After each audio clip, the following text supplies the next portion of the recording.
we have a super chat from Akram. What's up, buddy? Thank you so much. Isambuli. Yeah. Thank you for the super chat. Thank you. And he has a question. He says, "Hey guys," and he says, "Aaron here. Would you compare Arendal 1723S to the Monolith 365 Ultra? They have the same level of THX certification.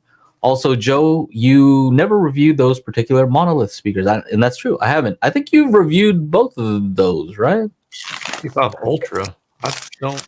Is that the one with the upfiring thing? Or no? Yeah. But the 1723S. Have I done that one? I know I did one of the 1723s.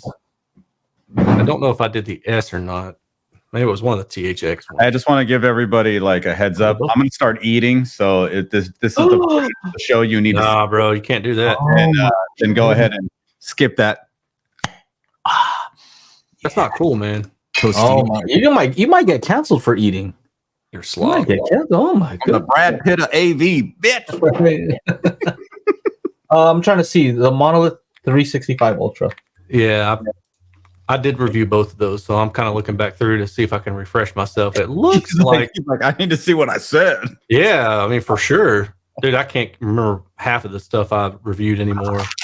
And Tostitos. If Tostitos wants to sponsor this, is sponsoring this. Here's the 365 Ultra, and I know they have. Do they have different versions of this, with and without this, or they all have this? I don't know. But it's out of stock, so it doesn't really matter. $449. I'm looking at my data. It looks like the Arendal's probably the better option. Just it's more EQable. They both don't have the greatest in-room response, but that's okay because it's a home theater speaker and you can EQ it, right? So, yeah, I'm going to say Arendal. Yeah. Okay. Yep. It looks like the better speaker.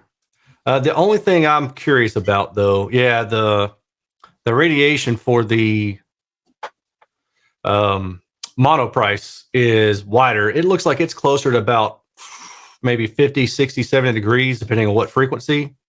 The Arendal looks a little bit more narrow by maybe 10 to 20 degrees, depending on what frequency. It's kind of hard to tell. I'm looking at a small picture, but yeah, I think I'm going to go with the Arendal just because it's more linear overall, takes better to equalization. The only downside compared to the Monolith is that the Monolith would have a little bit wider sound radiation. And if you're really interested, there's this cool website called Aaron's Audio Corner. Oh, yeah. Oh, that's the monitor. So I'm actually looking at just the bookshelf one that I reviewed. Oh, these are not, this is not it? Yeah, if you do a Control S. Do you not have a search? Do you not have a search on your site? No, bro. Why would I Come do that? on. 1723. That's not it? Oh, that's Monitor S. Yeah, keep going. So this is down there. Bookshelf S. Yep. Yes? Look at bookshelf in all caps there. Man, what kind of clown? So unprofessional. All right. Yeah. See, they have a ton of these over there at Harman. So, yeah, I don't even know what they're talking about. But did they have an interview with one of the guys who invented it? That's the real question. I bet he has a PhD for sure. For sure. I'm going to guess. If he doesn't, he probably just got to the point where he's like, I don't need a PhD anymore. Like, I'm good. I can do whatever I need to do without the PhD. Yeah. Maybe yeah. Okay, so let me get this off the screen. Thank you again for the super chat. But so what do you want me to scroll to here? That's good. Right there. Okay. Yeah, I know that we're not supposed to just focus on that one only, but that one tells enough of the story where that ERDI, the blue at the bottom, blue dash, see how smooth that is? Mm-hmm. That looks pretty good. You can't see my pointer. Okay. I'm over here pointing like Vanna White and you can't even see it. Look at me.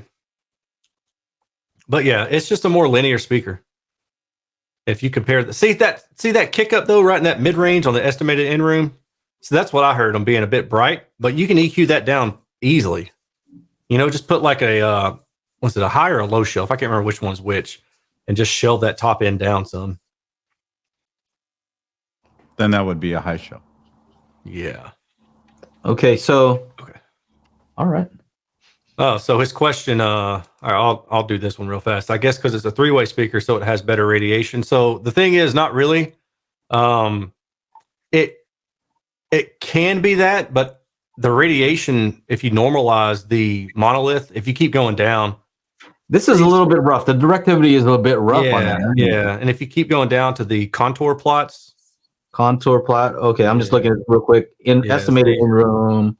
That's some fun And then stuff. contour plot. Yeah, see how that in that horizontal, it kind of around 50 degrees from like 1K, well, maybe like 600 hertz to about 2K. It's kind of narrow, not narrow, but it's more thin, but then it balloons out between like 2 and maybe like 6K.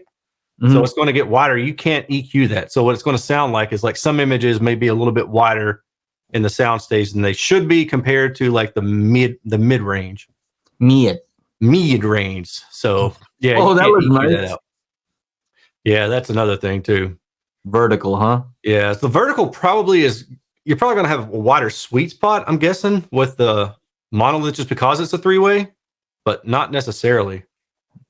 But the other thing about so most engineers, when they build loudspeakers, I mean, the ones I've talked to have kind of confirmed this, is that they start from the top down as far as determining the radiation. So if they're trying to keep a smooth radiation pattern, they'll start with the tweeter and they'll say, all right, well, here's what we need to cross the tweeter over. Or here's the lowest we can cross the tweeter over.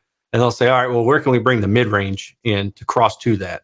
And so they're kind of just matching up the radiation to that. Like with KEF, that's how their radiation pattern is set. They basically say like, what's reasonable for the tweeter? And then, okay, here's our radiation pattern, and here's what we kind of need to be able to cross that mid-range over. But it's waveguided too. So that, that's gonna that waveguide basically defines, all right, well, it's gonna be the best we can do is 50 degrees. So we need to find where we can cross the mid-range over to mate around 50 degrees at that tweeter. To mate? What do you to match up to?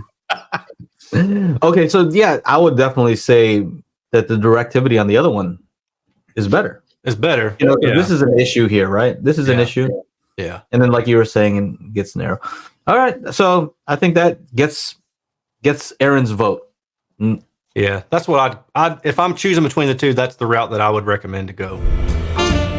All right, everybody. We do the Daily Hi-Fi podcast every Monday, 4 p.m. Pacific Standard Time. So make sure you join up to the YouTube channel, youtube.com/Daily Hi-Fi, and we will see you there for the big show every Monday. Yeah.